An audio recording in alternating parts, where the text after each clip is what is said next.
Olá! Sejam bem-vindos à nossa aula de língua portuguesa. Eu sou a professora Nara Aline Menezes e hoje nós iremos trabalhar uma proposta de redação. Hoje nós trouxemos um tema com alguns textos motivadores e, além disso, nós trouxemos algumas curiosidades sobre o Enem. A nossa aula de hoje nós iremos acompanhar no nosso livro A Prova Enem número 1. Então, vamos à nossa aula. Vamos lá? Curiosidades. O título do Enem é obrigatório? Não, né, gente? O título, ele não é obrigatório. Se você se sentir confortável em fazer o título, você vai utilizar a primeira linha lá da folha oficial. Se não, você pode iniciar logo pelo texto. Segunda curiosidade.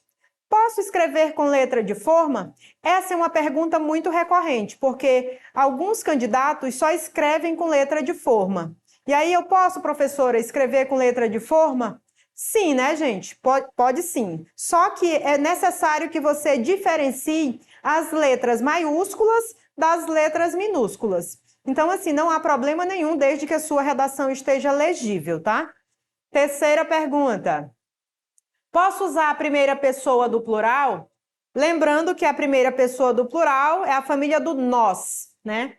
Nós, quando estivermos falando de coletividade, sim, nós podemos utilizar a primeira pessoa do plural. Existem até algumas redações que alcançaram 1000 pontos que sim, possuem aí esse pronome nós e não sofreram prejuízo nenhum, tá ok? Então, vamos à próxima pergunta. É possível colocar a proposta da intervenção no desenvolvimento? Eu, inclusive, trouxe até proposta de intervenção na introdução, vocês lembram? Nas aulas anteriores. E aí sim é possível. Não é muito aconselhável, porém não é errado, não perde ponto, então pode utilizar sim, tá ok? O mais apropriado é na conclusão, né? Que é o local correto que você vai lá pontuar e você vai ganhar lá os seus 200 pontos. Mas não tem problema nenhum se você utilizar no desenvolvimento ou na introdução. Posso fazer referência a músicas no texto? Sim, com certeza. Músicas, séries da Netflix, filmes, citações de grandes filósofos, enfim. Desde que tenha uma relação direta com o tema, sim. E que seja uma relação que, por exemplo, esteja correta, né? Porque tem gente, por exemplo, que decora algumas expressões de músicas, de filmes e algumas situações e aí quer contextualizar com todos os temas. Aí nós sabemos que isso não é possível, né? Mas se tiver relação com o tema, sem problema algum, tá ok? E por último e não menos importante, posso fazer mais de uma proposta de intervenção? Lembrando que a nossa proposta de intervenção, ela é lá na conclusão. Então, eu posso, professora, fazer mais de uma proposta de intervenção? Pode sim. Porém, vocês sabem que na proposta de intervenção, nós precisamos responder algumas perguntas. Então, assim, mais do que você fazer mais de uma proposta de intervenção, você tem que se preocupar com o detalhamento e a qualidade dessa sua primeira proposta. Vamos dizer que é a primeira, né? Porque você tem que colocar nessa proposta de intervenção a ação, que é o que é, o agente, que é quem, o efeito, que é para quê, o modo, que é como, e o detalhamento, que é a explicação e exemplos. Então, assim, eu posso, né, fazer mais de uma proposta. Porém, em todas essas propostas, eu tenho que responder todas essas perguntas. E nós sabemos que só temos 30 linhas, perdão, e aí vai ficar um texto muito extenso, principalmente a conclusão. Então, tome muito cuidado, tá ok? Então, vamos à nossa aula de hoje com o nosso tema.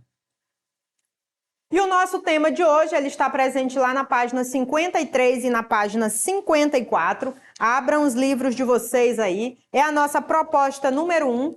E aí eu não vou fazer a leitura do texto inteiro, né? Porque vocês já conhecem, vocês têm os livros. E o que de fato importa é o tema. E qual é o tema, professora? O tema é a liberdade de expressão nas redes sociais.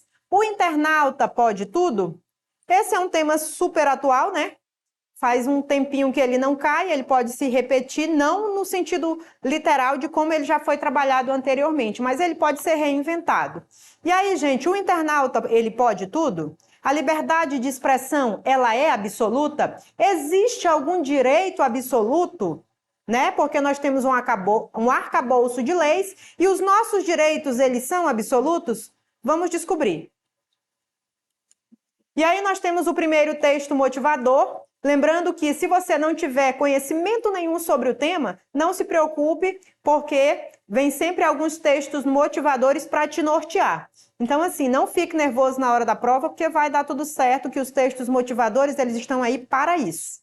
Então, vamos fazer a leitura do nosso texto. Apesar de não haver lei contra o racismo que foque a internet, o presidente da Ordem dos Advogados do Brasil de Pernambuco, Henrique Mariano, destaca que a jurisprudência considera as redes sociais meios de comunicação e, por isso, as enquadra na Lei 7.716. Tomamos o preconceito pela internet como igual a quem assina artigos racistas numa revista, por exemplo, com o agravante de o Twitter ter um poder de disseminar muito maior, destaca o presidente. E aí, essa é a primeira parte do texto, e aí ele assemelha, né, as redes sociais a meios de comunicação. E aí ele cita no final do texto o Twitter. Porém, ele está falando de todas as redes sociais. E aí ele diz assim, será que se nós proibirmos determinados tipos de conduta, né, nas redes sociais, porque se nós deixarmos livres, as pessoas estão tendo liberdade de expressão. Mas se eu fizer uma lei, por exemplo, e eu proíba determinados tipos de conduta nas redes sociais, essa lei ela vai ferir a liberdade de expressão? Será que o direito à liberdade de expressão é absoluto? Vamos continuar. Durante as enchentes que assolaram os estados da região, neste ano, uma comunidade no Orkut, olha só, gente, a época do Orkut, foi criada com o nome de Odeio Nordestino. Os integrantes lamentavam que, com o desastre natural, mais famílias do Nordeste migrariam para os estados do Sudeste. Também, da internet, veio a reação de repúdio às mensagens. Um site chamado Xenofobia Não foi criado e tenta reunir o maior número possível de manifestações preconceituosas. Então, na época do Orkut, que era uma rede social que já foi aposentada, existia uma comunidade que propagava a xenofobia, né? O preconceito contra determinadas religiões. E aí criaram uma outra comunidade chamada Xenofobia Não, para combater esse tipo de atitude que era propagada nas redes sociais. Então, vamos à leitura do nosso segundo texto, né? E o nosso segundo texto, nós temos aqui lei. Então, vamos fazer a leitura do texto. Nós temos aqui, no texto 2, né, título 2, Direitos e Garantias Fundamentais. Nós estamos falando da nossa Constituição Federal, lá no capítulo 1, dos direitos e deveres individuais e coletivos. Vocês sabem que o artigo 5º da Constituição Federal são garantias fundamentais dos seres humanos, né? Então, nós temos aí no artigo 5º, todos são iguais perante a lei, sem distinção de qualquer natureza, garantindo-se aos brasileiros e aos estrangeiros residentes no país a inviolabilidade do direito à vida, à liberdade, à igualdade, segurança, à propriedade nos termos seguintes. Inciso 1º, homens e mulheres são iguais em direitos e obrigações nos termos desta Constituição. Inciso 4º, que são os incisos que nós iremos utilizar aqui na nossa proposta. É livre a manifestação do pensamento, sendo vedado o anonimato. E aí tem algumas pessoas que quando leem o artigo 4º, né, aí elas pensam assim, é livre a manifestação do pensamento. E aí elas esquecem de ler o resto do inciso, né? Do inciso 4. Elas só leem a parte que interessa, que é livre a manifestação do pensamento, porém, sendo vedado o anonimato. E algumas pessoas utilizam as redes sociais, às vezes, para praticar crimes porque elas acham que elas estão escondidas. Então, vamos continuar.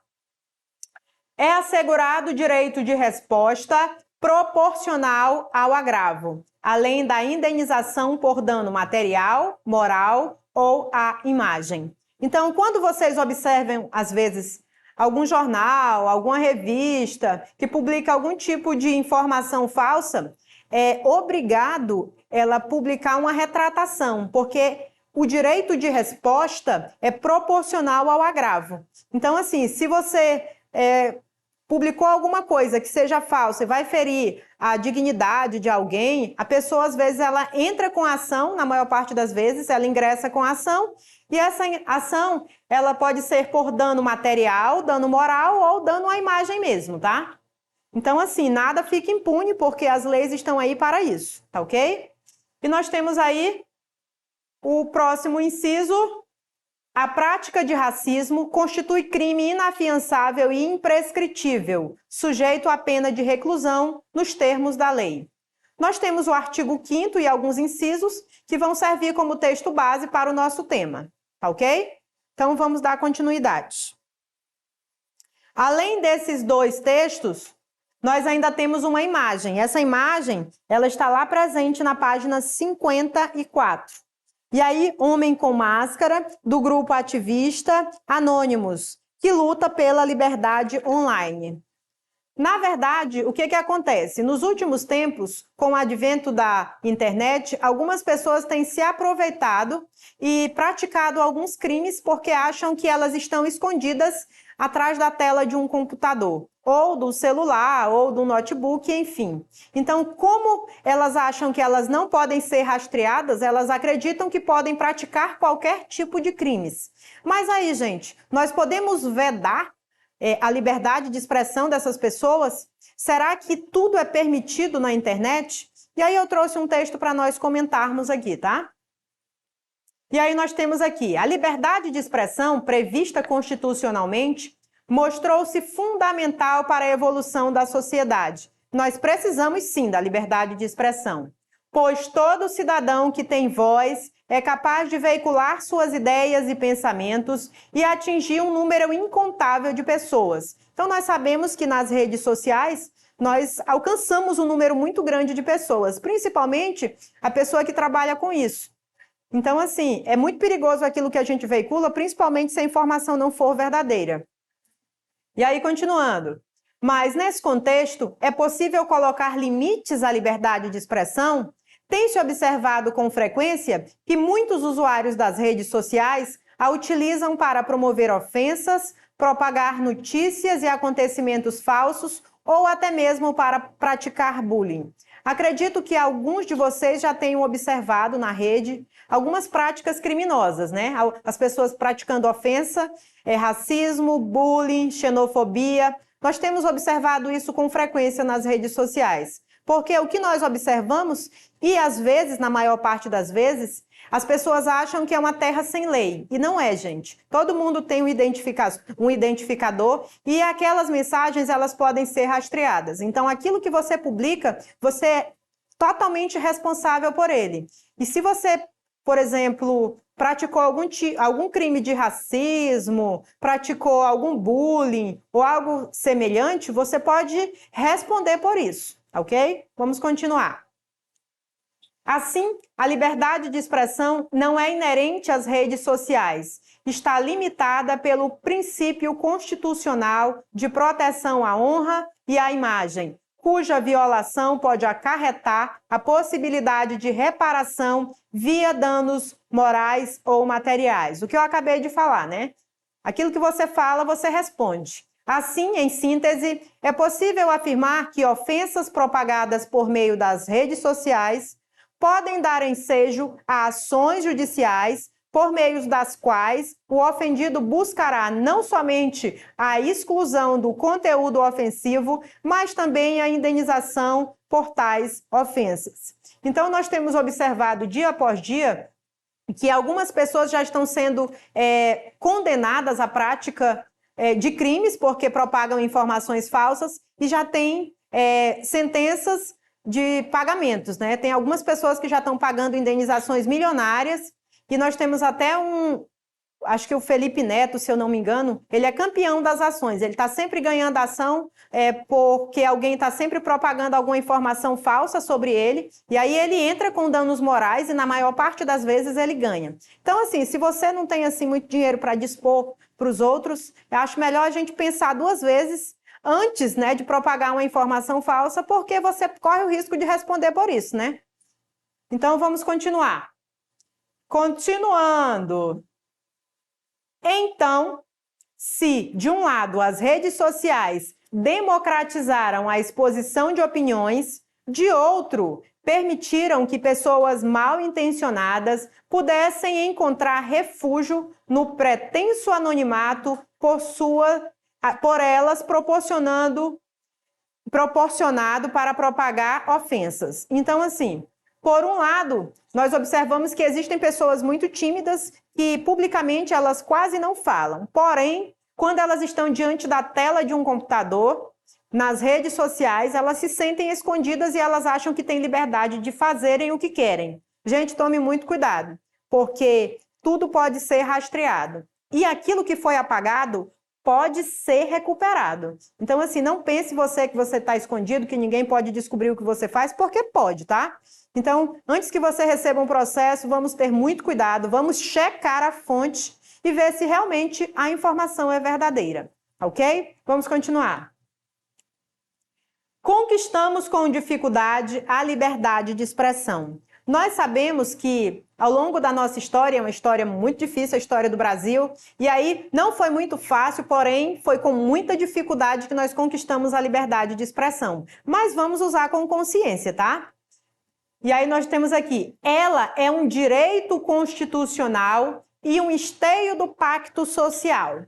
O que é um direito constitucional, professora? Está previsto na Constituição Federal de 1988. Então está lá, é assegurado a mim o direito de liberdade de expressão. E é um pacto social, por quê? Porque as pessoas concordam, é verdade, é fato, todo mundo aceita e imputa como verdade. E aí, continuando, a própria lei já estabelece limites. Não posso ofender, aliás, não posso defender ou incitar crimes.